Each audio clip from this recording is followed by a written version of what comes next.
माणूस नॅचरली वाईट गोष्टी, चुकीच्या गोष्टी, निगेटिव्ह गोष्टी ही अतिशय फास्ट आत्मसात करतो किंवा तो त्यावरती विश्वास ठेवतो.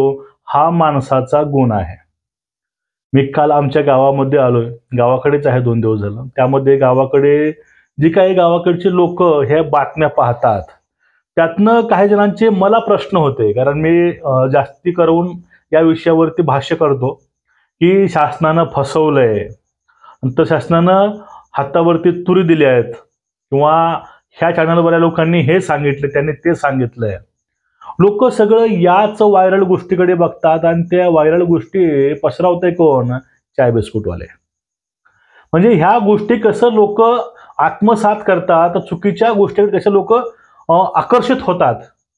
आणि त्याबरोबरच देवेंद्र फडणवीस यांनी जे काही हे आरक्षण पदरामध्ये टाकलंय, हे पूर्णपणे कायद्यामध्ये आणि अभ्यासपूर्वक टाकलंय. आता याला चॅलेंज करण्यासाठी काही लोक आलेत. म्हणजे ह्या कायद्याला, ह्या GRला, ह्या आरक्षणाला चॅलेंज म्हणजे फक्त मराठ्यांना चॅलेंज नाही, हे चॅलेंज आहे डायरेक्ट मुख्यमंत्री देवेंद्र फडणवीस यांना. मित्रांनो, आपल्याला हेच या व्हिडिओमधनं बघायचं आहे की आरक्षण हे कसं टिकू शकतं, काय पैलू आहेत आणि नेमकं हे प्रकरण काय आहे. आपल्याला हेच या व्हिडिओमधनं पाहायचं आहे. मित्रांनो, सर्वांना रामकृष्ण हरी, सर्वांना नमस्कार. सर्वांचं मी स्वागत करतोय आपल्या एका नवीन व्हिडिओमध्ये. बघा, जो काही आरक्षणाचा मुद्दा आहे, हा मुद्दा असंच नाही घेतला. म्हणजे आरक्षण मागितलं दिलं असं नाही. कारण प्रत्येक गोष्टीवरही एक निरीक्षण करून, सगळ्या गोष्टीचे पैलू बघून ते कायद्यामध्ये कसं टिकेल याचा विचार करून हा निर्णय घेतलेला आहे. जर आरक्षण दिलं ते नाही टिकलं, या सगळ्याचं खापर हे मुख्यमंत्र्यांच्या डोक्यावरती मित्रांनो फुटतंय. हेही त्यांना माहित आहे. जर आपण एखादा निर्णय चुकीचा दिला किंवा फक्त तोंडाला पानं पुसले किंवा कोपराला गुळ लावून वाट लावून दिलं, पाठवून दिलं, फक्त मुंबईचं जे आंदोलन पुढे ढकलायचा प्रयत्न केला, जर ह्या गोष्टी असतील तर तो जी विश्वासार्हता आहे ती ऑटोमॅटिक लोकांची कमी होईल. आणि हे आतापर्यंत देवाभाऊने आपल्या राजकारणातून कधीच केलं नाही. त्यांचं राजकारण त्या लोकांना काय कळणार आहे? त्या लोकांनी आतापर्यंत लोकांना दगेच दिलेले आहेत, धोकेच दिलेले आहेत. तुम्हाला मी या ठिकाणी एक गोष्ट सांगू इच्छितो. 1994ला एक त्यावेळेसचं भाषण जास्ती एक व्हायरल झालं होतं. गायकवाड नावाचे सदग्रहस्थ आहेत. त्यांनी सांगितलं की मी खुट्टा मारून ठेवलाय. यापुढे कुठलंही सरकार येऊ द्या, कोणीही येऊ द्या, कोणतीही न्यायालयीन लढाई लढू द्या, मराठ्यांना ओबीसीतून आरक्षण मिळणार नाही आणि मराठ्यांना कुणबी आरक्षण मिळणार नाही. तो खुट्टा शरद पवारांच्या सांगण्यावरून त्याचा ठोकला गेला होता. तो खुट्टा परत जरांगे पाटलाने उखाडून टाकला मागच्या वेळेस आणि तो खुट्टा आता परत असा मारून टाकलाय. तो कित्येक पिढ्या गेल्या तर तो खुट्टा कोणीही उपसू शकणार नाही. आता नेमकं हे काय आहे, कसं आहे, देवेंद्र फडणवीस नेमका मास्टर स्ट्रोक कोणता खेळलाय आणि नेमकं देवेंद्र फडणवीस या कारणामुळे तर ह्या लोकांना नको आहेत. कारण हेच सगळ्यात मोठं कारण आहे की या लोकांना देवेंद्र फडणवीस नको आहेत. यांना गडकरी चालतात, यांना उदय सामंत चालतात, यांना अनेक ब्राह्मण चालतात, पण फक्त यांना देवेंद्र नावाचा फडणवीस चालत नाही. याचं हेच कारण आहे. कारण यांचे न प्रत्यक्षामध्ये आलेले मनसुबे सर्व काही उधळून लावायचं काम या तरुण मुख्यमंत्र्यांनी केलंय. जर 84 वर्षाचा व्यक्ती जर तरुण असेल तर आमचा देवाभाऊ तर अजून तरुणच आहे. मग हे सगळं घडवून आणलं, हे घडलं. आता या ठिकाणी मराठ्यांच्या ज्या विजयामध्ये, देवेंद्र फडणवीसांच्या निर्णयामध्ये काही लोक त्यांना चॅलेंज करत आहेत. अहो, चॅलेंज कोणाला केलं पाहिजे? सरड्याची धाव हे कुपाटापर्यंतच असते. कारण देवाभाऊंचं एकच वाक्य मला आवडलं. ते एकच वाक्य त्यांनी सुरुवातीपासून बोललंय की यामध्ये कुणावरतीही अन्याय होणार नाही. आणि दुसरी महत्वाची गोष्ट, या ठिकाणी कुठल्याही दबावाला सरकार जाणार नाही. फक्त कायद्यामध्ये जे काय आहे तशाच गोष्टी होतील आणि तसंच आरक्षण मिळेल हे स्पष्ट वक्तव्य या ठिकाणी आपल्या मुख्यमंत्र्यांचे होते आणि तेच त्यांनी करून दाखवलं. कायद्यामध्ये बसणाऱ्या गोष्टी त्यांनी या ठिकाणी करून दाखवलेल्या आहेत. आता याच्या माध्यमातून बघा, आता ह्या मधल्या काळामध्ये ओबीसी समाजानं आपला आदर्श हा गोपीनाथ मुंडे साहेबांना मानला पाहिजे, कारण त्या व्यक्तींनी खूप प्रयत्न केले समाजाकरता आणि त्यांनी समाजाला न्याय मिळवून हे दिला. तर आपले भुजबळ साहेब असतील, असे अनेक नेते आहेत.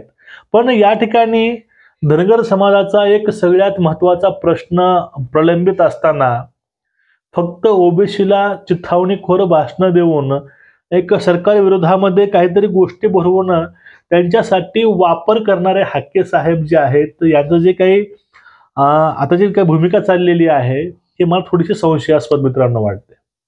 कारण मी मागच्या काळामध्ये पाहून घ्या, जरांगे पाटलांच्या सपोर्टमध्ये कधी कुठल्या गोष्टी बोललोय का? कारण फक्त जे सत्य आहे ते सत्यच मांडत गेलोय निर्भीडपणे. ते सत्य आता हे मांडायचा प्रयत्न करतोय.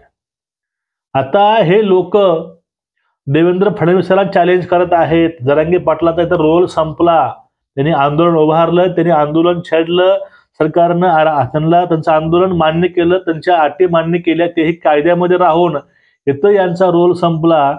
आता जे काही चिथावणी चालू आहे, जे काही भडकवणं चालू आहे, ते भडकवणं काय चालू आहे माहिती आहे का तुम्हाला? हे आता जरांगे पाटलांना भडकवणं नाही, हे डायरेक्टली सरकारवरती आक्षेप घेणं, सरकारवरती आपला आक्षेप आहे तो नोंदवणं हे चालू आहे. आणि सरकार विरोधामध्ये अविश्वास दाखवणं हे सध्या महाराष्ट्रामध्ये हे लोक करत आहेत. आता यांच्या पाठीमागं कोण आहे हे सुद्धा पाहणं तेवढंच महत्वाचं आहे.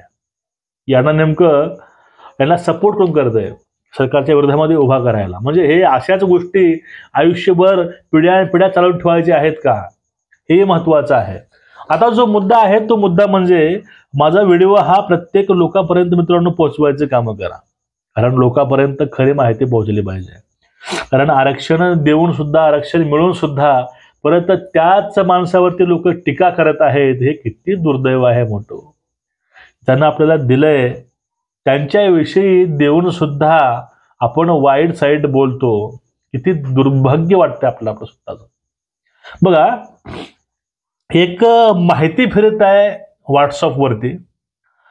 ते माहिती आहे की त्यांचं म्हणणं असं आहे की या ठिकाणी उज्ज्वल निकमांनी ते वक्तव्य केलेलं आहे.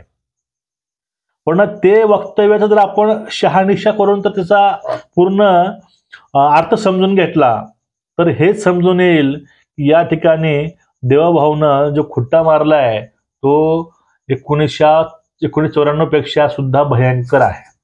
बघा, मराठा आरक्षण 101% न्यायालयात टिकणार. जर न्यायालयात मराठा आरक्षण रद्द करण्यासाठी प्रयत्न झाला तर अनेक जाती ओबीसी मधून त्याच निकषावर आपोआप बाद होतील. हा सगळ्यात महत्वाचा आणि सगळ्यात जो काही इसेन्शियल जे काही मुद्दा आहे तो हा आहे. जर ज्या निकषावर मराठ्यांना या ठिकाणी आरक्षणामध्ये घ्यायचा निर्णय शासनाने घेतलाय, यांना बाहेर काढायचा निर्णय तर कोर्टाला घ्यायला लावला, तर अशा पद्धतीनं ज्या जाती ओबीसी मध्ये आल्यात आणि आतापर्यंत ज्या जाती ओबीसी मध्ये आहेत ते कुठल्या निकषावर त्यामध्ये आल्यात, ह्या तिथं गोष्टी चॅलेंज मित्रांनो होऊ शकतात. की जे काही गॅजेट्स आहेत, काय गोष्टी आहेत, काय पुरावे आहेत, ते पुरावे सरकारनं मान्य करून याचे सल्ले घेऊन सगळ्या गोष्टीचा परिपाक करून क्रॉस चेक करून हे टिकलं पाहिजे, ज्याची खात्री करून हे निर्णय घेतलेला आहे. त्यासाठी यांनी आतापर्यंत 1-2 वर्ष घेतलेले आहेत मित्रांनो. त्यांना माहित होतं पुढे असं संकट येणारच आहे भविष्यामध्ये, त्याचा पूर्ण अभ्यास करून निर्णय घेतलेला आहे. आणि हा निर्णय कोणी चॅलेंज कोर्टामध्ये केला तर अशा प्रकारचे जे आरक्षण ओबीसी मध्ये आलेले आहेत ते सर्व या ठिकाणी बाद होऊ शकतात. हा झाला विषय पहिला. आणि दुसरा आहे शासनासोबत असा काही हा जो काही निर्णय शासनाने घेतलेला आहे, या निर्णयामुळं जे लोक विरोध करतील तेही या ठिकाणी तोंड घशी पडणारच आहेत. म्हणजे आता जे विरोध करणार आहेत ह्या कायद्याला, ह्या GR ला, त्यांचंही काय खैर नाही. म्हणजे चक्रव्यूह जो असतो, जे काही प्लॅनिंग असते, डोकेलिटी असते, ते अशी वापरावी लागते. परत एक वेळेस देवाभाऊनं सिद्ध करून दाखवलं. कारण चाणक्य म्हणायचं कुणाला, स्वतःच्या राजकीय फायद्यासाठी उपयोग करणारा कधीच समजदारपणा दाखवत नाही. त्यांच्या रक्तामध्येच समाजसेवा, सामाजिक कार्य करण्याची जिद्द असली पाहिजे. मगच ह्या गोष्टी त्याच्या हातामधून होऊ शकतात. असे कार्य कुणाच्याही हातामधून मित्रांनो होतच नाहीत. कारण हा दिवस यायला खूप वर्ष झालेत. फक्त हे कार्य एका ब्राह्मण माणसाच्या हातामधूनच द्यायचं ईश्वराच्या सुद्धा मनामध्ये असेल. आता अजून एक मॅसेज फिरतोय, तोही मला खूप आवडला बरं का. आतापर्यंत लग्न हे ब्राह्मणाशिवाय लागत नव्हते. हिंदूंच्या मते काकाच्या नाही. काका तर पहिलं म्हणतात ब्राह्मणाला कुठे बोलवू नका. पण हिंदूंच्या मते प्रत्येक शुभ कार्याची सुरुवात हे ब्राह्मण करतात. पण आता एक अशी वेळ आली आहे, मराठा आरक्षणाची सुरुवात सुद्धा करायला या ठिकाणी ब्राह्मणच लागला.